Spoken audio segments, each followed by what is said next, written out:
Welcome to Developing the Leader Within podcast, the podcast that brings you leadership insights from the brightest minds shaping our world. Join us as we dive into conversation with trailblazers, innovators, and change makers, spanning every corner of the globe. Get ready to explore new perspectives, gain actionable insights, and become the leader the world needs today. Unleash your potential. Tune into Developing the Leader Within podcast on your favorite podcast platform. Let's embark on this transformative journey together. Developing the Leader Within podcast, leading beyond limits. Welcome back, everyone. If you haven't subscribed, please do so right now, as this will help us getting our show to others and help us get to our next milestone. Today, we are speaking with Lou Sandoval. Lou is the president and CEO of Illinois Chamber of Commerce. He is a board director and advisor for several organizations, an accomplished offshore sailor, which is near and dear to my heart, and co-author of the Latino Leadership Playbook. And he is most passionate about creating education and leadership avenues for underrepresented communities. Lou, welcome to the show. Enrique, thank you for having me. It's an honor to be on your show and to be able to kind of impart some comments and wisdom on the listeners and just have this conversation. Well, I'm excited, Lou, for what you have to say. And folks, we'll be speaking about a legacy of success, building a business that stands the test of time. And Lou, we know that in business, that is the goal, to have something that's viable, something that's long lasting, maybe something that we can dish off to our children or maybe sell off so that they can benefit from that journey. But before we get into all that conversation around that topic, tell us a little bit about you. Well, I'm an interesting individual as it comes to being in business, but more importantly, this latest role. My history has sort of three parts. The first third, I was a science geek that thought he wanted to be a doctor, so I went and majored in biochemistry. And right before pulling out of medical school, after getting accepted to it, I took a path down the business road. And the first, I'm going to say, third of my career was in the corporate sector, working in the pharma and biotech industry. So, variety of positions and different responsibilities. Then, due to a successful exit in one of the last companies I'd worked for there, I pivoted into buying a business in an area that I wanted to apply my trade in, which is in the marine industry, the sailboat industry, durable goods. So that middle third of my career was on the entrepreneurial side, and where I was able to kind of apply some of the things that I learned from all my years in corporate, all the great lessons that I learned working for some of the best leaders in Fortune 100, Fortune 500 companies. And then after selling that business, I pivoted into this latest third, which has been advising companies. Ranging from small, medium enterprises, small businesses, all the way up to corporations, um, you know, minority business entities, et cetera, and helping them scale, helping them grow, teaching them from some of the mistakes that I've made along the way to help them be profitable. And then, so my entire career, I've built ecosystems, I've built groups of collaborators, whether it's been brands or companies. And so the opportunity to advocate for the states of the businesses in the state of Illinois became a wonderful opportunity. And that's kind of where I went with this next phase, and that is leading the Illinois Chamber of Commerce, which is a member organization for all the businesses of Illinois. We have roughly 3,000 members, ranging from about a third of our business membership is Fortune 500 companies. The other two thirds are small, medium enterprises. So, which end up serving the suppliers to those large companies. So it's really unilaterally advocating for them, creating business friendly policy, pro business policy, pro growth policy, and pro Illinois policy. So that's where I'm at today. And a matter of 6 days, I think here it will be my 1 year anniversary in the role.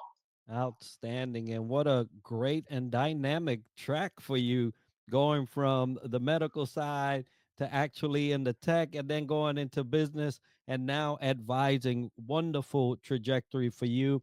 And it's one of the greatest questions that business owners have. What can I and how can I take this business the long haul, right? So, what key principles do you believe are critical to building a business that stands the test of time? One of my things really from the years that I've learned, and I hesitated to say that one of I call it my special sauce or my special salsa is really, as you mentioned, being a sailor.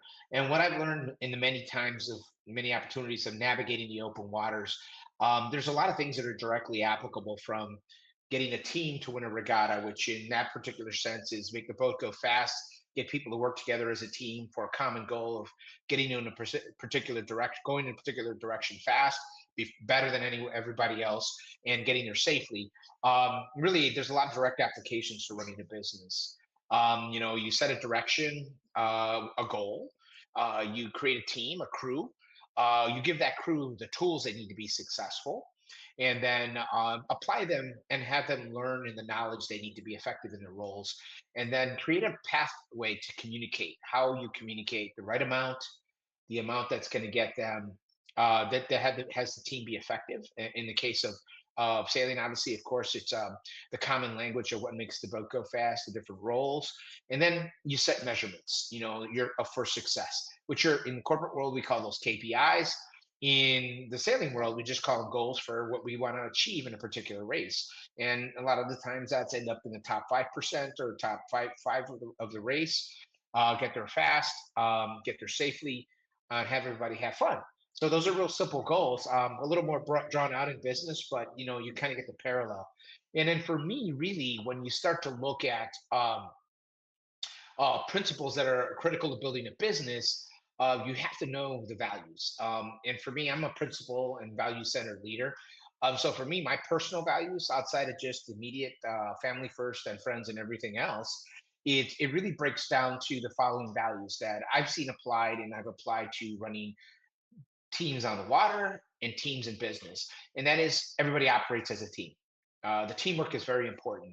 Collaboration, an environment of collaboration, a growth mindset, to have everybody operate in a sense of camaraderie.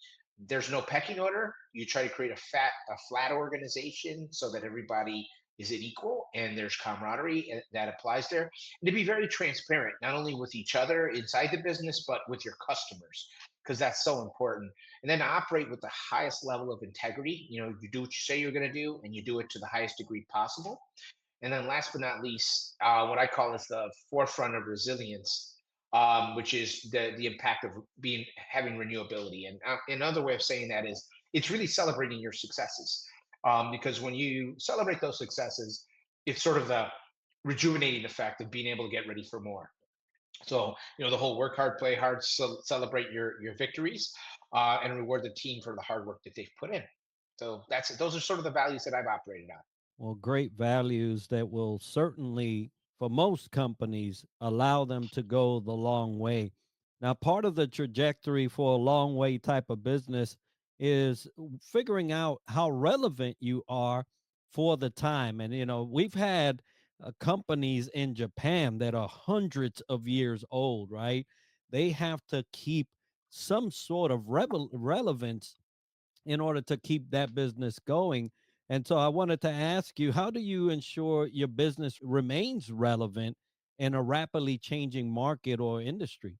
I think it really comes back to that, to remain relevant, it really comes back to your values. That fostering that growth mindset.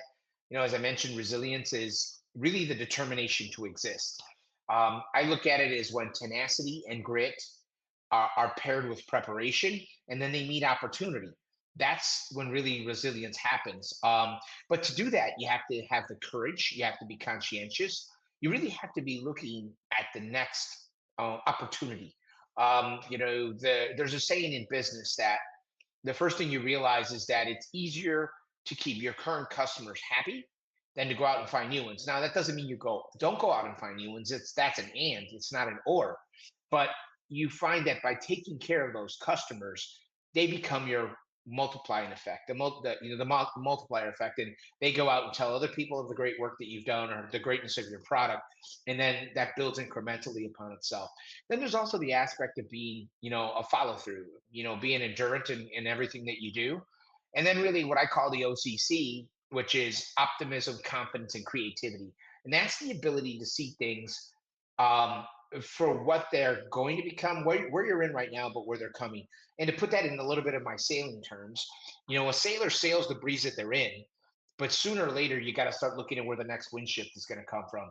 And that's where you have to have that growth mindset. You have to have your eyes out of the boat, looking at the horizon. Where's that next wind shift going to come? Because you want to get it before your competition does. So that's the other environment of really kind of operating in an essence of excellence. Absolutely. And knowing your environment is so critical because things change around us. And if we're not aware, we may miss one of the major changes. And then like we say, boat out of the water. You can't go any further. Right. And then you're looking at a potential close if it's a business. Now, I know that as we're developing our business for the long journey, what gets us here today may not necessarily get us there tomorrow. And a lot of it has to do with the people that we have as a complement on our staff and as a company structure. But they also build into what we now refer to, company culture. And I wanted to ask you, what role does company culture play in sustaining a business over the long haul? And how can leaders cultivate a strong culture? That's a really good point. And one of the things that I think that's related to culture, again, if the values are the foundation on which you build, the culture we'll call them the uprights, the two by fours, the pillars that hold everything together. And so if you operate in an essence of values, everybody knows what's to be expected, right? And you have to know how to engage each other inside the company to be able to be the best service provider or best builder of product for your customers. So I think it all starts with strategy. I operate under a model called the V2 mom model: vision, values, methods, obstacles, and measurements, which is kind of a strategic planning framework that allows you to kind of set yourself into the here and now, but also the plan ahead. And then when you're really focusing on those values, you realize, and every business person realizes, that their biggest asset isn't the equipment on the floor of their company, or the equipment, the buildings, the tangible physical things, but it's your human capital. So you're always looking to improve that human capital. You're always looking to invest in it to make sure that it operates at its best, that it's growing and it's being nurtured. I operate under what's called an EX equals CX model, and E subscript X is signifies the employee experience. So what that employee experience is for the people inside the company translates into how those employees treat your customers. Because unhappy employees are going to be doing their job begrudgingly. So that impacts the customer experience, the CX part. So if you don't have happy employees, you won't have happy customers. You lose happy customers. There go your profits, and it's a self-fulfilling prophecy. So it's really important that you focus on that culture and you make that the center point of everything that you do inside a company. Very key points there. As you structure that response, I was watching it in my head and playing it out. So yeah, that's exactly how you should be putting these things into play. Now, a culture will and undoubtedly create a great environment for us to be able to navigate the future, but we will always see moments of challenge, especially when you start talking a diverse group of people, a diverse industry, and all the things that could happen at any given time. So can you share a major challenge your business faced and how you overcoming it helps strengthen the foundation of your company for the long haul? No, happy to. There's been some, I think you have to, focus on those relationships with the employees. But really, I mean, there's two keys that I'll tap into. And one of them is from my involvement in the nonprofit world and the boards and all that I sit in, that I've sat on, and leadership roles I've played in those organizations. Another one is from my direct businesses. So, the one on the organizational leadership side, obviously, one of the titles that I've held has been the Commodore, or the CEO of the Chicago Yacht Club. I was appointed during 2019 and 2020. And we all knew 2019 was sort of a normal year. You go into the year, you go into the first year of my term, and I'm not going to say business as usual, but you know that you know what to expect. And then all of a sudden, March 13th, 2020 happens, and the bottom falls out of everything. The pandemic hits, so now you're sailing into uncharted water, so to say. Everything's shut down. A majority of the business in the club is derived from people coming and experiencing the club. Our food and beverage operations being able to bring their boats to the club and enjoy it. So it was really, I looked at it as an opportunity to kind of start from baseline, what I call a minimum viable product. And the professional team was really big on, all right, we gotta furlough everybody. So that was impactful because a lot of our employees were Hispanic or African American. So I mean, for me, that was very personal. As the first Latino Commodore of the club, it's like, they're like family. So I didn't want to just say, hey, we're going to flick them. So we said we're going to support them in their healthcare needs during the time that they're on furlough. So we ended up furloughing 78 employees, but in a minimum viable fashion as we started bringing in, being able to regain and reopen the club to help have everybody feel safe and welcome and operate as if, they support the club. We started bringing employees back. And little by little, as people started coming down, we brought more people back. And before you know it, we were able to bring 75 to 78 back, which was, I deem a great success because really at the end of Q2, we were $880,000 in the hole because we had shut everything down. So all our major revenue arms had pretty much turtled. And it was an opportunity to basically rebuild everything. And the crowning success in all of that is by the end of that year, 2020, we ended up $80,000 in the black, which is a success by all means, because you got to remember we went from all the way at the, in the negative aspect, all the way to the positive. Um, and it's unheard of, but we did that because we built that plan to get us there incrementally. And then we built the support and the operating expenses to go along with it. So it was the best thing, next best thing to having like a startup and starting from scratch and scaling it, which is really sort of the innovator in me that did that. But that's one aspect. The other aspect I think is being true to your employees. And, in the pandemic, I ran a marine dealership, or the Great Recession, I ran a marine dealership. That dealership we held through the post 9/11 stage of our country, through the dot-com bust and then the Great Recession. And for us, it was really, being a partial service-based business, it was all of our employees. Without our employees, we offer no services. So it was making sure that we kept them engaged. At times, it was putting their needs in front of ours as the owners and making sure that they did well, because we knew that that would pay dividends for us in the long run. And that's what allowed us to get through the recession and limp our way through that and be able to kind of regain some profitability on the back end of it all. So there's just a testament to your values. You're making sure that who's most important to you in that particular case, our employees, and of course our families, but making sure that we treated them as family to make sure they were able to survive the recession was critical. So those are two key examples of how I've overcome challenges that have strengthened the foundations of those organizations. There's a lot that I learned of during those periods of time that have given me resounding lessons throughout time. Well, great challenges indeed and great success. But it sounds to me that that success was tied to the relationship you had with the employees. You mentioned the word family, and that usually is something that you don't want to break just for the sake of a dollar here and there. And Mhm. so what strategies do you use to build and maintain strong relationship with customers, employees, and other stakeholders over the years? You know, I function under the principle of in building relationships with customers.